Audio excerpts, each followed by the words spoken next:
de fisiopatología, sino que de manejo en general. Diferentes tipos de diabetes, normalmente, o bueno, en realidad antiguamente, siempre veíamos que en niños lo que predominaba era la diabetes tipo 1, que tiene un comienzo agudo, es autoinmune y predomina más que nada en los primeros 10 años. 5% de los pacientes presentan un familiar de primer grado con diabetes tipo 1. Diagnóstico se basa en los marcadores de autoinmunidad y la insulinopenia. En los últimos años se ha visto un aumento de lo que es la diabetes tipo 2 en edad pediátrica, que se asocia con la epidemia de obesidad infantil. Entonces, es como que a partir de ahora ya no podemos ver a un niño con diabetes y decir, bueno, diabetes tipo 1, tenemos que siempre tener en cuenta que puede ser una diabetes tipo 2. La diabetes tipo 2 tiene un comienzo más insidioso y lo que sí presenta entre un 45 y 75% de los pacientes tienen un progenitor con diabetes tipo 2. La presentación varía bastante de la diabetes tipo 1 porque es más frecuente en el sexo femenino, se presenta más que nada en pubertad y hay marcadores de insulinoresistencia. Con respecto al diagnóstico, va a tener concentraciones normales o altas de insulina y no va a tener los marcadores de autoinmunidad. Otro tipo a tener en cuenta es la diabetes tipo MODY, que tiene una herencia autosómica dominante, y vamos a tener por un lado una ausencia de obesidad y de marcadores de insulinoresistencia, y también va a tener una ausencia de marcadores de autoinmunidad. ¿Cómo lo podemos ver? Desde el nacimiento como una hiperglucemia leve, sin necesidad de tratamiento, que sería el MODY tipo 2, y el MODY 1, que no es muy frecuente, y el MODY 3, que pueden expresarse en la pubertad y en general se controlan con dieta y antidiabéticos orales. Esto más que nada tenerlo en cuenta porque en pacientes que tenemos una presentación temprana, que puede ser por ejemplo el MODY tipo 2, lo primero que pensamos es en diabetes tipo 1, pero cuando no tenemos marcadores de autoinmunidad siempre tener en cuenta que puede deberse por una diabetes tipo MODY. Con respecto a los criterios diagnósticos, son los mismos que vemos en el adulto. La sociedad, esa ISPAD es la Sociedad Internacional de Diabetes en pacientes pediátricos y adolescentes, y bueno, la edad ya la conocemos.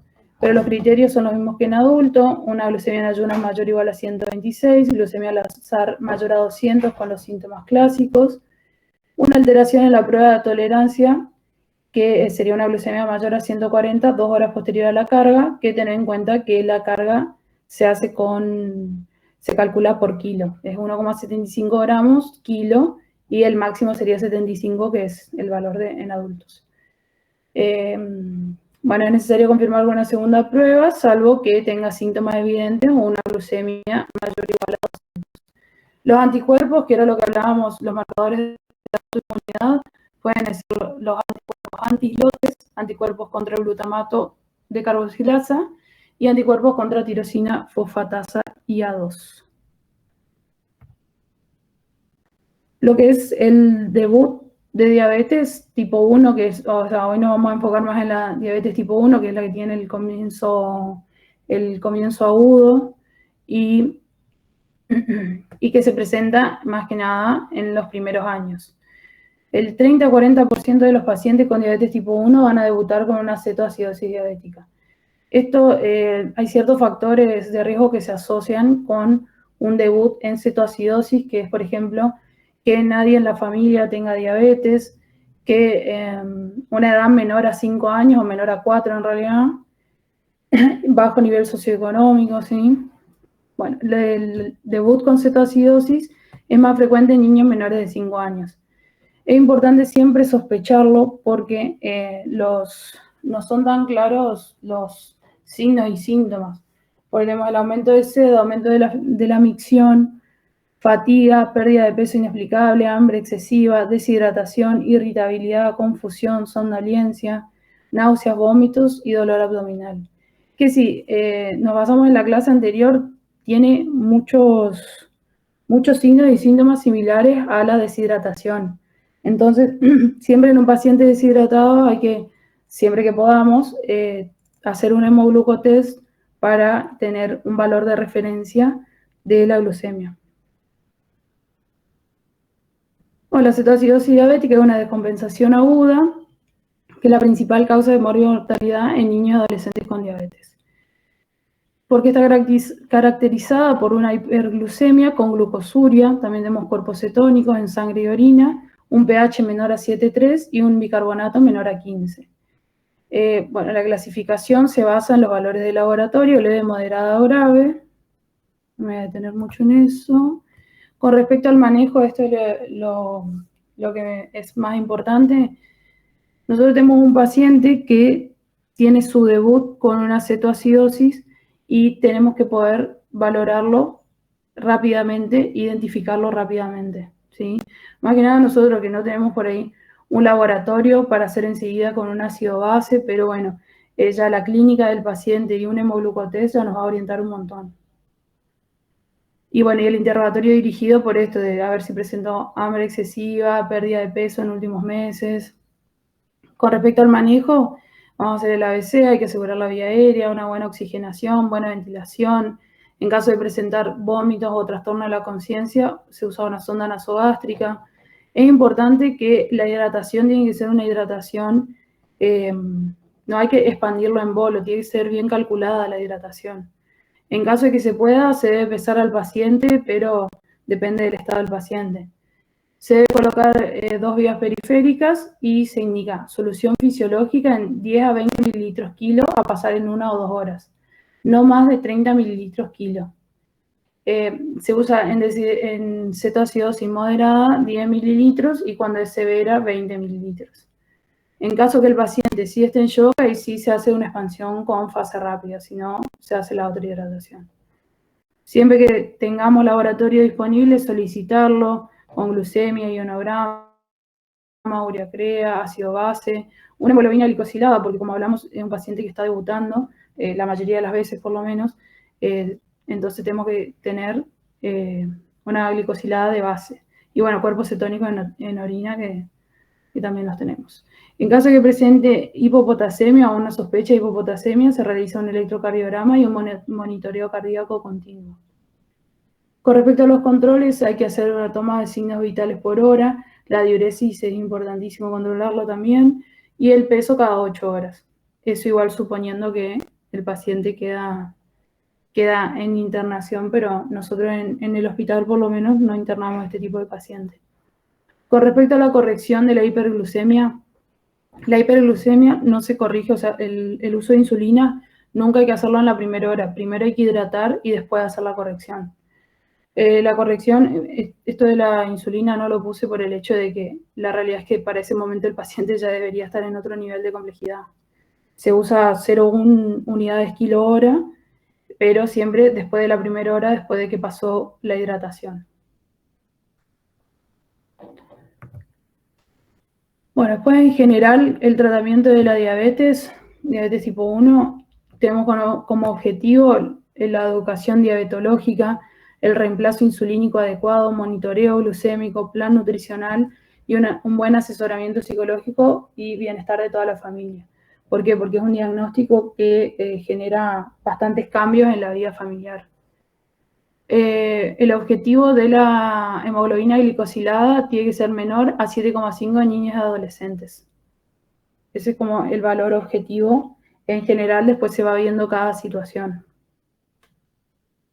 ¿Cuál es el problema? Que el factor limitante más importante es la hipoglucemia. Hay un estudio que se hizo en 2014 que tomó pacientes de 6 a 17 años con diabetes tipo 1 de más de 2 años de evolución y se compara a aquellos que tienen un buen control, o sea, una glicosilada menor a 7, y aquellos con mal control, o sea, mayor a 9. Que se vio en el estudio que ambos grupos fue igual la frecuencia de hipoglucemia. En cambio, sí, o sea, los que tienen mal control sí tuvieron mayor episodios de cetoacidosis diabética. Pero hipoglucemia en ambos grupos fue muy frecuente. Entonces tenemos que también explicar a la familia y saber cómo es el manejo de la hipoglucemia. ¿Qué tenemos? En caso que se pueda, siempre se intenta usar la vía oral, ¿sí?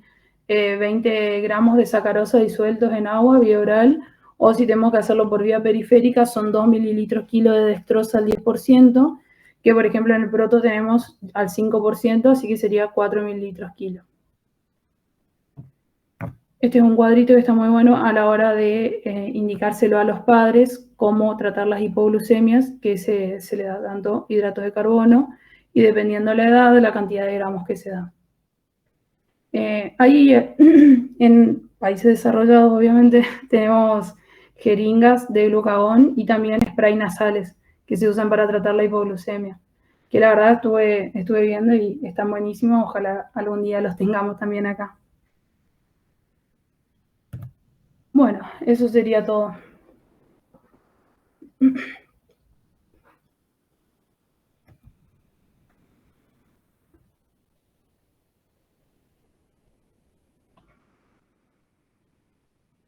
¿Alguna duda? ¿Algo que quieran aportar?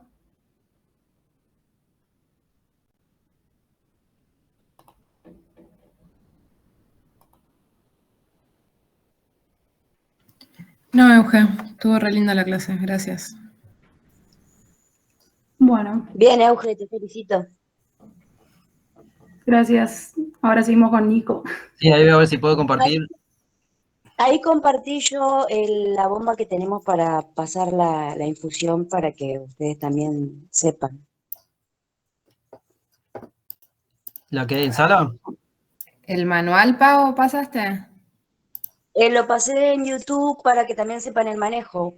Debería bueno. saberlo enfermería, pero bueno, es la bomba y toda la explicación en YouTube de cómo se usa para que ustedes también la sepan usar en algún caso que justo haya alguien que no la sepa hacer funcionar. Ah, buenísimo. Bueno, gracias, Pau. No sé, dígame si se ve algo, si no se ve nada. Sí, ahí se ve, Nico. Sí, Nico, perfecto. Bien. Bueno, yo voy a empezar con lo mismo, bueno, parecido a lo que dijo Euge con respecto a la diabetes, pero en el adulto. Hablamos de las complicaciones agudas más que nada de la diabetes.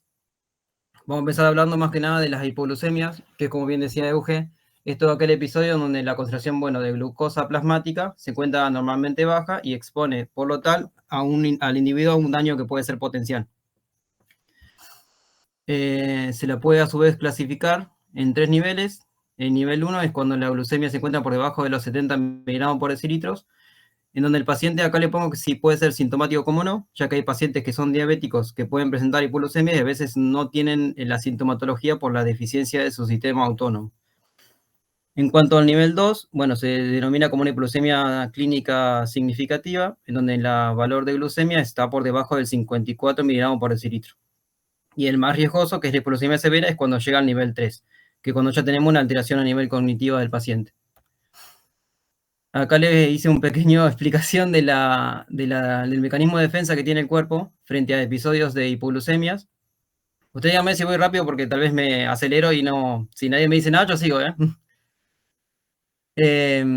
Bueno, en cuanto a los mecanismos de defensa, podemos observar que cuando empieza a disminuir los valores de glucemia en el cuerpo, por lo general debajo de los 80 miligramos por decilitro, como bien está acá en el costado, empieza a generar a partir del páncreas una disminución de la producción de la insulina, que en el caso de aquellas personas que sean diabéticos tipo 1, que no tengan la insulina y se la estén colocando por vía externa, no van a tener esta variabilidad o esta disponibilidad en cuanto a la disminución de la misma, ya que ya se la están colocando por vía externa, entonces la insulina no va a estar disminuida, ya que va a estar colocada por fuera.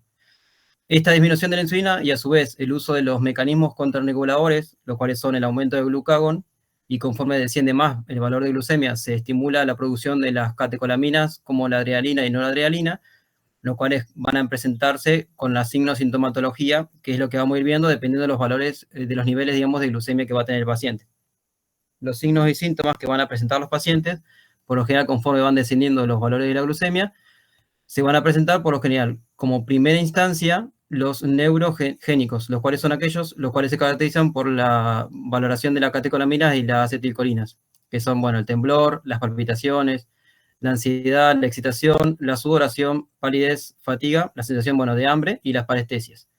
¿Qué es lo que pasa? En aquellas personas que son diabéticas de larga data, ya sea tipo 1, tipo 2, que tienen una alteración de la disautonomía, como les decía anteriormente, estos signos y síntomas no lo tienen presentes. Entonces, ¿qué es lo que pasa? Muchas veces pueden estar presentes valores de glucemia bajos y el paciente no presentar signos de alarma. Entonces, ¿qué es lo que pasa? Empieza a descender tanto el valor que pueda llegar a tener lo que son los signos y síntomas que se lo definen como neuroglucopénicos, los cuales son estos: la cefalea, la falta de atención, el habla lento, la incoordinación del movimiento, los cambios de humor, bueno, algún déficit focal, neurológico, la confusión y lo más grave, que es la convulsión y el coma del paciente cuando ya desciende por debajo de los 40 miligramos por decilitro. En cuanto a las causas que pueden predisponer a las hipoglucemias son, bueno, en cuanto al cambio o error en la alimentación del paciente, un mal uso en cuanto al uso de la alimentación y con su misma medicación, ya sea el uso de la insulina o el uso de las sulfonilurias, que producen por lo general hipoglucemias como efecto adverso secundario, el uso o la realización de ejercicios que no sean planificados o que sean muy prolongados sin haber ingerido alimentos previos, el uso de alcohol o de drogas o de otras sustancias como los beta-bloqueantes, que esos son los que bloquean también las respuestas y que los que generan los primeros síntomas para que el paciente reconozca que está con hipoglucemia, como también el uso de medicación como los IECAS, AINES, ansiolíticos o antipsicóticos, que lo que hacen es predisponer o mejorar la sensibilidad a la insulina en tejidos periféricos. Entonces, si uno se colocó insulina y a su vez toma esta medicación, la insulina va a generar mejor respuesta en tejidos periféricos, y en un paciente que está con valores bajos de glucemia, esto sería contraproducente. Y bueno, la insuficiencia, que también genera lo mismo. La insuficiencia hepática como renal o cardíaca también va a generar, o la sepsis misma, también va a generar una mayor predisposición a que los valores de glucemia no estén bien regulados. Esto que coloqué acá son factores de riesgo para generar hipoglucemias severas, que es lo más grave que puede presentar un paciente, que son episodios previos de hipoglucemia que haya tenido, desconocimiento de los signos y síntomas de las hipoglucemias, que son por lo general, como le decía anteriormente, en pacientes que son diabéticos tipo 1 o tipo 2 de larga data, donde la neuropatía se encuentra alterada, que ahí mismo dice, la neuropatía autonómica está alterada, o larga duración de terapia con insulina. ¿Por qué pasa esto? Porque por lo general el paciente que repite episodios de hipoglucemia o que llega a tener un episodio de hipoglucemia severa en el tiempo prolongado, esto va generando alteración en el sistema autónomo y también alteración en el sistema renal, también para poder eliminar o poder regular la producción de la suprarrenal de la adrenalina, que son los síntomas que van a poder como defendernos frente a los cuadros de hipoglucemia. En niños y adolescentes, como en el embarazo, ¿qué es lo que pasa? Estas personas comenzarían o pueden debutar, como bien dijo Euge, con una cetocidosis, que eso ya sería la hiperglucemia, pero en este caso los niños, al empezar a utilizar la insulina como primer mecanismo de regulación de su glucemia basal, muchas veces se mal utilizan o no se las utiliza como deberían, o no se alimentan, no hacen ejercicio, y esto puede generar la hipoglucemia por el mal uso. Bueno, el deterioro cognitivo, porque el mismo paciente tal vez no sepa cómo utilizar, o quien le coloca la insulina no sabe cómo hacerlo, y bueno, el bajo nivel socioeconómico, baja alfabetización, predispone a que tal vez el paciente no comprenda cómo utilizar la insulina o la medicación que se le da, o no pueda acceder a alimento, entonces predispone o consume alcohol, entonces predispone a que pueda generar los hipoglucemias. Y bueno, la hemoglobina glucosilada también, que sea menor a 6 o mayor a 10, son lo que puede predisponer a que también el paciente pueda tener signos de hipoglucemia. ¿Cómo hacemos el diagnóstico? Se hace a través de la triada de Whipple, cuáles son los síntomas que sean compatibles con la hipoglucemia, pero como dijimos anteriormente, hay veces que algunos pacientes no tengan síntomas, pero sí van a tener lo que es la glucemia normalmente baja, y sí va a tener mejoría de los síntomas frente al uso de glúcidos. Entonces, bueno, sabiendo todo el diagnóstico, sabiendo la sintomatología, sabiendo que el paciente puede ser diabético o no, ¿qué hacemos con este paciente? Bueno, primero, vamos a ver cómo llega a la guardia, si llega consciente o si llega inconsciente.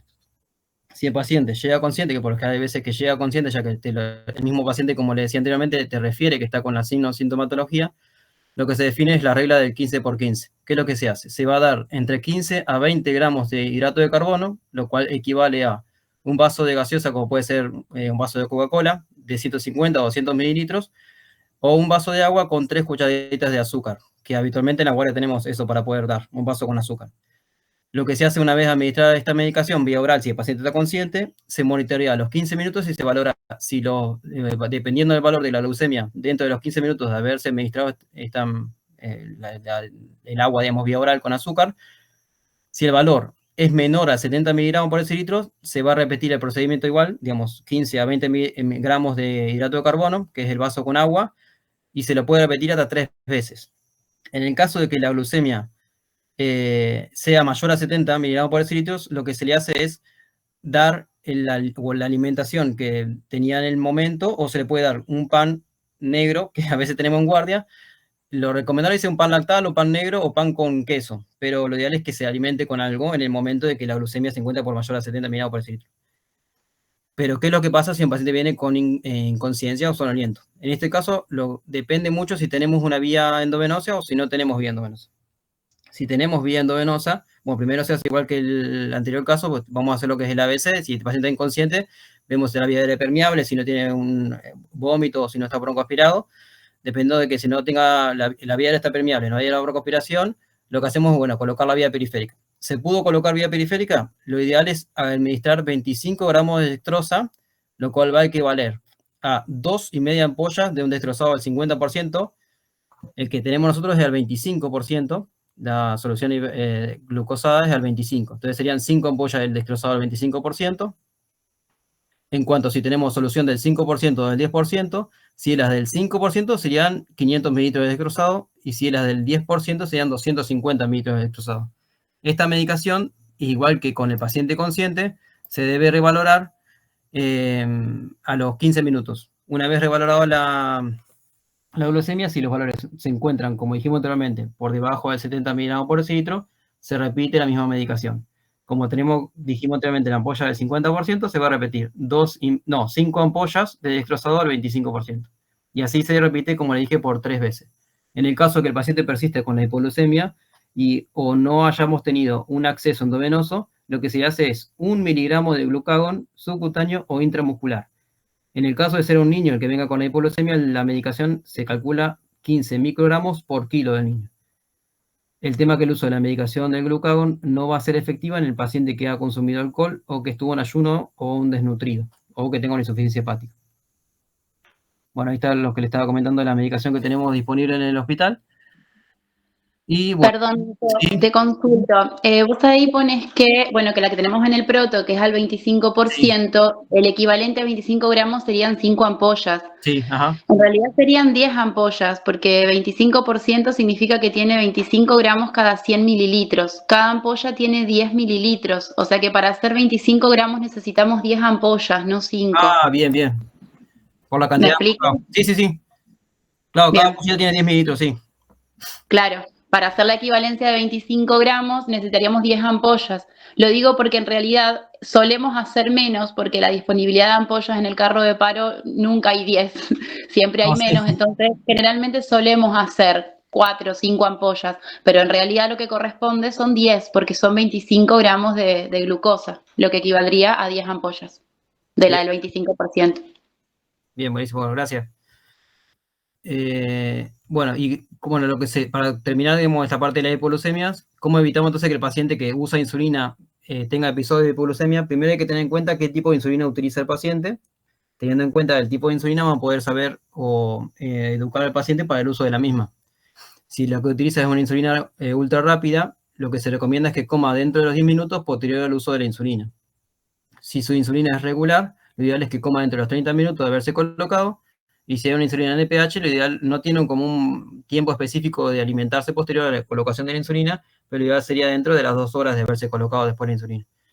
¿Por qué tenemos en cuenta estos tiempos? Es porque es el tiempo en cuanto la insulina que se coloca empieza a actuar o empieza a tener efecto a nivel corporal. En cuanto bueno, y esto de los ejercicios, como decía anteriormente, recordar que si el paciente va a hacer algún tipo de actividad física un poco mayor a lo habitual, siempre hay que comer una dosis un poco mayor de hidrato de carbono para que tenga disponible la glucosa en el cuerpo para cuando haga el ejercicio no genere el cuadro de hipoglucemia. Por eso siempre aquel paciente que empezamos con insulinoterapia, ya sea un diabético tipo 2, siempre hay que educarlo frente a los signos y síntomas que pueda llegar a tener de la hipoglucemia para poder, o que el mismo paciente en su hogar haga esto de comer, como le decíamos, tomar el vaso de gaseosa, comer una rodaja de pan, o en el caso de que el paciente, si algún acompañante lo reconoce como que los signos ya empieza con somnolencia o con signos de pérdida de la conciencia, sí se consulte rápido al centro de salud. Por eso siempre en los niños y adolescentes que empiecen o que debuten o que usen insulina, siempre educar a los padres para que puedan reconocer estos síntomas. Porque muchos niños son a veces los que no tienen tanta sintomatología, o el adulto mayor. Bueno, ahora vamos al otro extremo, a las hiperglucemias. Nico, una aclaración más, por ahí no todo el mundo tiene gaseosa en su casa, entonces le podemos decir que la equivalencia a un vaso de gaseosa cola es un vaso de agua con 2 cucharadas soperas de azúcar. Eso es la equivalencia a un vaso de gaseosa. Sí. Yo tengo acá como un vaso de agua con 3 cucharaditas de azúcar. Sí, O sí, sí. 2 cucharadas soperas, está bien, Sí, está sí. bien. Pero para esto, porque dijiste lo de la gaseosa y bueno, difícil tener una gaseosa en Sí, casa. ¿verdad? Sí. Bueno, perfecto. Entonces ahora vamos al otro extremo, las hiperglucemias. Bueno, tenemos que tener en cuenta que son cuando el valor de la glucemia está por sobre el valor que uno trata de obtener como objetivo. Y puede estar causado por la falta absoluta o relativa de la insulina. ¿Cómo se lo clasifica? Se lo puede clasificar como una hiperglucemia simple, que es lo que a veces recibimos en la guardia, que son glucemia mayor a 200 miligramos por decilitros, sin otra alteración metabólica. Se puede clasificar también como una cetosis diabética, que son hiperglucemias sintomáticas, que, bueno, las poliuria, polipsia, polifagia, pérdida de peso y a su vez tiene la presencia de cuerpo cetónico en sangre, como nos vamos a dar cuenta con un laboratorio. Y los otros cuadros, que son lo que me enfocaría ahora, es más que nada la cetocidosis diabética y el coma hiperglucémico no cetónico. Acá más que nada vamos a hablar más bien por arriba de cómo el cuerpo responde o qué es lo que hace el cuerpo frente a la deficiencia, aquel paciente, digamos, que no tiene insulina y aquel paciente que sí tiene insulina, qué es lo que va a hacer el cuerpo y cómo vamos a reconocer los signos y síntomas que a su vez también vamos a ver no solamente en la clínica, sino también reflejado en el laboratorio. El paciente cual no tiene insulina, que puede ser por ejemplo, como habíamos hablado anteriormente, aquel paciente que es diabético tipo 1, en donde no hay producción de insulina y solamente se coloca por vía exógena, o aquel diabético tipo 2 de larga data, al no tener insulina producida endógena, y a su vez ahí tener un aumento de las hormonas contrarreguladoras como lo es el glucagón, ¿qué va a producir? Como el único ingreso de la glucosa en el tejido muscular, como el tejido adiposo, es a través de la insulina, el tejido adiposo va a generar un aumento de la lipólisis porque no le está llegando insulina, entonces ya como que interpretan que no hay glucosa en la sangre, entonces hacen lipólisis, digamos, dan sustancias para poder generar glucosa en el hígado. Entonces el tejido adiposo hace la lipólisis y no solamente da sustrato para poder hacer la gluconeogénesis, sino también aumenta los ácidos grasos, que esto a su vez va a generar un aumento de los cuerpos cetónicos, que a su vez el cuerpo cetónico como aumenta en sangre, el cuerpo para poder eliminarlo no solamente lo va a eliminar a través de la orina, sino también lo elimina uniéndose al bicarbonato en sangre. Entonces ahí tenemos un aumento del cuerpo cetónico que se combina con el bicarbonato, que a su vez la combinación con el bicarbonato lo genera disminución del bicarbonato, generando la acidez, y el bicarbonato al combinarse con el cuerpo cetónico se desregula y hace lo que es agua y dióxido de carbono.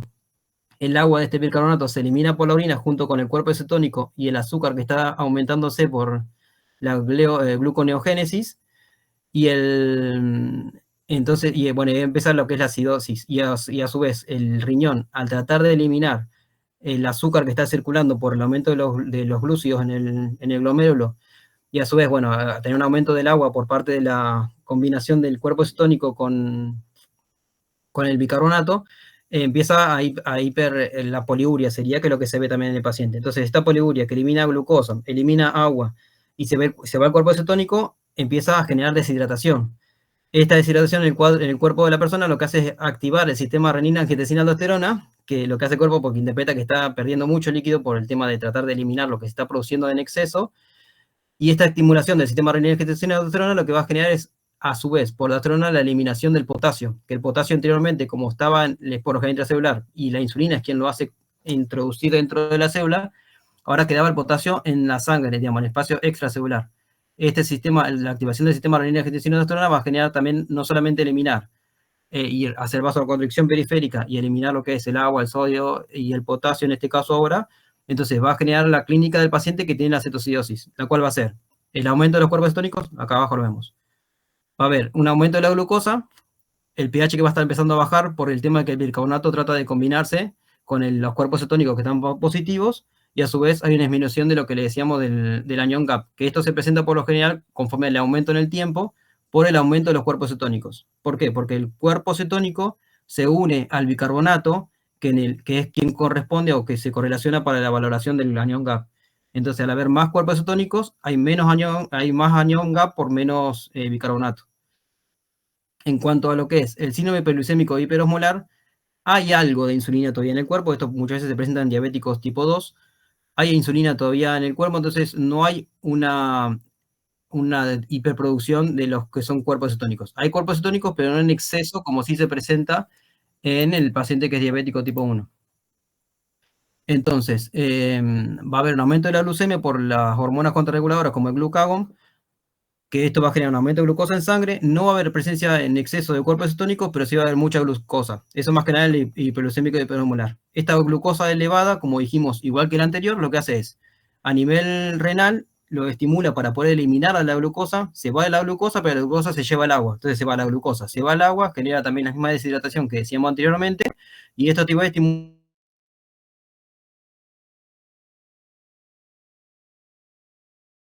y elimina potasio, se va todo por la orina. Y esto a su vez genera lo que es la hiperosmolalidad por el tema de que se empieza a concentrar mucho más el sustrato, que en este caso bueno, la glucosa. Por eso el valor de glucemia en el paciente con el hiperglucémico y hiperosmolar es mucho más elevado que la persona que tiene una cetoacidosis diabética.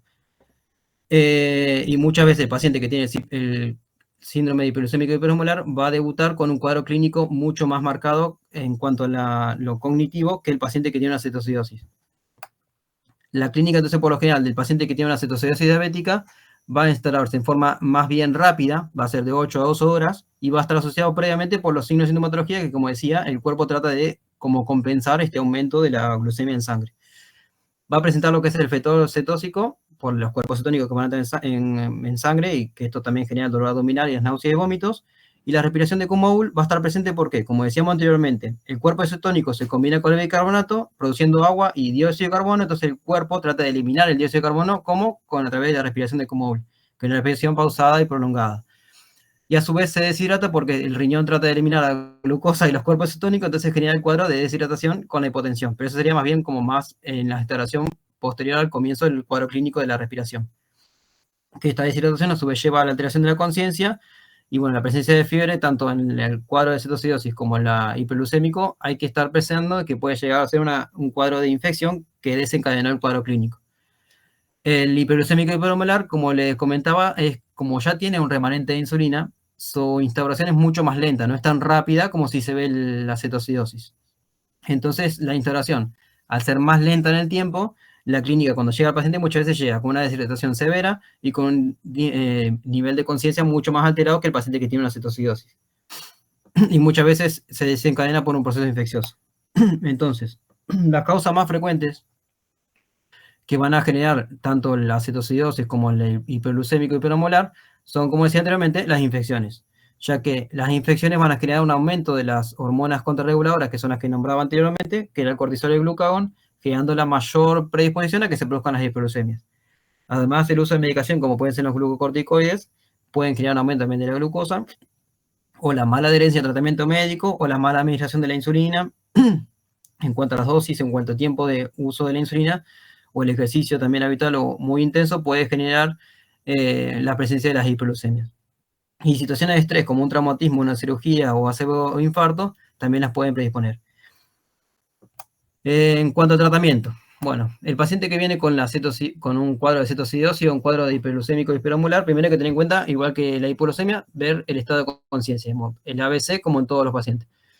Si el paciente viene consciente, buscar aquello lo cual lo pudo haber precipitado y se evalúa, digamos, ya sea un proceso infeccioso o, como dijimos, alguna alteración de su medicación habitual, o algún cuadro de infarto, ACV, un traumatismo o una cirugía posterior, y evaluar la volemia a través de los valores que tenemos de la TA y la frecuencia cardíaca, y bueno, la clínica de la deshidratación. ¿Qué es lo que se hacen los dos pacientes, como bien dijo Euge? Lo primero de todos es hidratar. La insulina, el manejo de la insulina sería, por lo general, se hace a la hora o a las 2 horas, igual que el uso del bicarbonato o el uso de potasio se hace una vez tenido un laboratorio, porque no se puede empezar a administrar medicación sin tener una base. Por lo general, estos pacientes que llegan así, lo que se hace es, evaluamos el ABC, si el paciente se encuentra consciente, se coloca una vía periférica y se lo hidrata y se deriva. Muchas veces el fin de semana, que ahora no estamos contando con laboratorio, lo que vamos a hacer más que nada es eso, asegurar vía aérea, buscar si hay algún tipo de precipitante, digamos, evaluar si hay algún proceso infeccioso o no. Se hace la vía periférica para comenzar la hidratación, ya que a través de la hidratación ya empieza o tiene la predisposición de poder reducir entre el 35 a 70 miligramos por decilitro de glucemia por hora, si es que empezamos con la hidratación en forma rápida. La hidratación que vamos a utilizar, bueno, es la solución fisiológica que contamos en el hospital, que lo ideal sería entre 500 a 1000 mililitros por hora en las primeras 4 horas, que como le comentaba, baja entre el 35 a 70 miligramos por decilitro por hora. Una vez que se comience la hidratación, lo que se debe valorar por lo general también es si el paciente viene con una deshidratación leve a moderada, que es lo que hacíamos recientemente, o si está severo. Si es severo, directamente se le hidrata con salina, como bien dijimos, entre 500 a 1000 mililitros por hora. Y bueno, si está con shock aerogénico, eso se derivaría, se hace la vía periférica, ya son 2 vías periféricas y se deriva. En el caso a la hora o a las 2 horas, cuando tengamos laboratorio donde podamos evaluar la cantidad de sodio que el paciente presenta, que para poder hacer el sodio corregido, que arriba les puse, cómo se valora es el sodio que nos da en el laboratorio sumado a 1.6 por la glucosa menos 100 dividido 100. Es para las 2 horas que el paciente llega con una cetocidasis diabética, lo ideal es que no esté más en el hospital, pero bueno, si hay aquella posibilidad de que no tengamos ambulancia, tengamos la opción de poder tener laboratorio para poder hacerlo rápido, a la hora o a las 2 horas tener el resultado, se puede evaluar a partir de la corrección del sodio cómo continuar con la hidratación de este paciente. Como dijimos al comienzo, lo ideal sería entre 500 a 1000 mililitros por hora, pasadas las 4 horas, si es que el paciente sigue en el hospital, evaluando la cantidad de sodio que el paciente presenta. Si el sodio se encuentra normal o alto, lo ideal es continuar con una solución de cloruro de sodio al 0,45%. En el caso de que el sodio esté bajo, es decir, menor a 135, se sigue con la solución de 0,9%. ¿Qué es lo que hay que llegar como objetivo? En la cetocidosis, lo ideal es que las glucemias nos den 200, no menos de 200, porque lo que también no queremos es bajar la glucemia a tope, digamos. Lo que sí queremos hacer es que los cuerpos cetónicos que se produjeron en la cetocidosis se empiecen a metabolizar y eliminar. No queremos bajar de golpe la glucemia. Y en el síndrome hiperglucémico hiperosmolar, lo que se trata de bajar es que sea menor a 300 miligramos por decilitro. Lo primero que se va a modificar o que lo primero que se va a mejorar en un paciente que debuta o que llega con una cetocidosis o un coma hiperglucémico hiperosmolar es la glucemia en sangre, porque al hidratarlo lo que uno va a empezar a regular la glucemia, pero lo que queremos hacer es que se regule el pH y el bicarbonato. Entonces, teniendo en cuenta esto, hay que reconocer, primero, en las guías que he leído de la última, la 2023, el uso del bicarbonato sérico no habla como que sea algo ideal o lo que uno buscaría en primera instancia, sino más bien lo ideal sería la hidratación y el manejo de la insulina para poder regular la glucemia. No el bicarbonato ni tampoco el potasio, porque hay veces que tampoco en nuestro caso no contamos con laboratorio para poder evaluar esto. En cuanto al bicarbonato, le comento así por arriba, lo que se toma en cuenta si el pH es menor a 6,9, se administra 100 milimol de bicarbonato con 20 miliequivalentes de potasio en 400 de agua en 2 horas. Y eso, bueno, se iba evaluando como respecto al valor del pH, porque en todos estos casos hay que tener laboratorio ideal cada 1 o cada 2 horas para ir valorando no solamente los iones. La glucemia podemos hacer con el hemogluco, pero sí hay que valorar el medio interno del paciente para, dependiendo de ese medio interno, ver cómo ir respondiendo. En cuanto al potasio sérico, bueno, reconociendo bueno, que el gasto urinario sea menor al 50 mililitros por hora, lo que toma en cuenta es si el potasio en el laboratorio que podemos tomar a las 2 horas de que llegó el paciente que lo hidratamos es menor a 3,3 miligramos por litro, lo que se hace es, si es que se comenzó con insulina, se suspende la insulina y se administra de 20 a 30 miligramos de potasio hasta que el mismo suba a 3,3 miligramos por litro. En el caso de que el potasio sérico sea de 3,3 o de 5,2, lo ideal es también administrar entre 20 a 30 miligramos de potasio por litro de fluidos y mantener potasio entre 4 y 5. Y si es mayor a 5 por 2, no se administra potasio, se va vigilando los valores de potasio, como bien decía, cada 2 horas con laboratorio y se comienza con la insulina. Para tener en cuenta con respecto a la insulina regular que vamos a utilizar para poder corregir el cuadro ya sea clínico de hiperglucémico o de la cetocidosis, la cetocidosis se hace al comienzo un bolo de 0,1 unidades por kilo y luego se va a continuar con bomba, que es de 0,1 unidad kilo hora en infusión continua con la bomba que, bueno, como habían comentado, está disponible para poder utilizarse en el hospital. ¿Cómo se coloca el 0,1 mililitro por kilo? Acá. Para poder tener en cuenta, la solución que se hace es, como la insulina regular que tenemos nosotros tiene 100 unidades internacionales en 1 mililitro, lo ideal es sacar 1 mililitro de esta solución de la insulina regular y se coloca en 100 mililitros de solución fisiológica.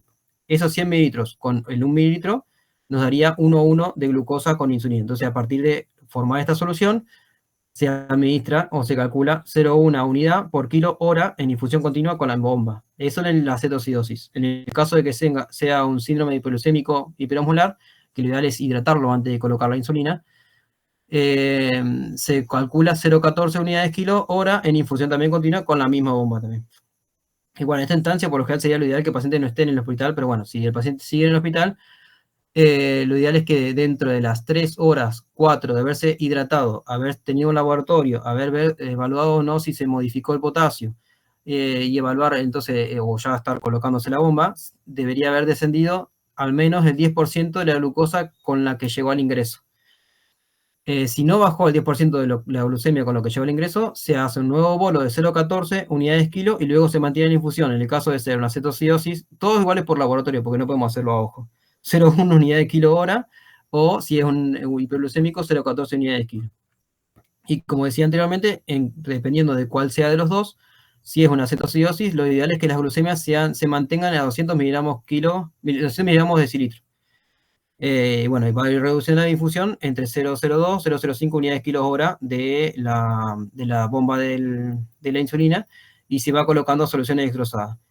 Y me dirían, bueno, ustedes, ¿por qué se coloca la solución desglosada? Se coloca, como le decía anteriormente, como lo primero que se regula es la glucemia en sangre, y no queremos que el paciente empiece con hipoglucemia. Se va colocando una solución desglosada al 5%, se coloca endovenoso entre 150 a 200 mililitros hora. Digamos, es un goteo muy lento que se va colocando como para evitar que el paciente genere hipoglucemias, porque a su vez estamos colocando insulina, estamos hidratándolo, vamos a bajar la glucosa, como le decía a primera instancia, pero lo que queremos también es tratar de regular o desregular el medio interno. Y bueno, como les decía, más que nada esto se va a ir haciendo evaluando los valores de la glucemia cada 1 a 2 horas, y lo ideal sería tener el laboratorio, porque hay que hacer cada 2 a 4 horas del valor de los electrolitos, que sería en este caso, bueno, el medio interno, el pH, el potasio, el sodio, para ir viendo, y bueno, el bicarbonato, para ir viendo si hay que ir modificando la hidratación o si hay que agregar alguna otra medicación. Y bueno, y evaluar también lo que es la función renal a través de la creatinina y la urea. En el caso de que el paciente vuelva o no se encuentre, en este caso, pues ya no creo que esté en el hospital, pero bueno, si llega a estar el paciente consciente, lo que se hace es modificar el esquema este que teníamos en bomba, a empezar a un esquema basal o un esquema en bolo. Eso es para poder después, cuando se dé el alta, educar al paciente. Y eso sería todo.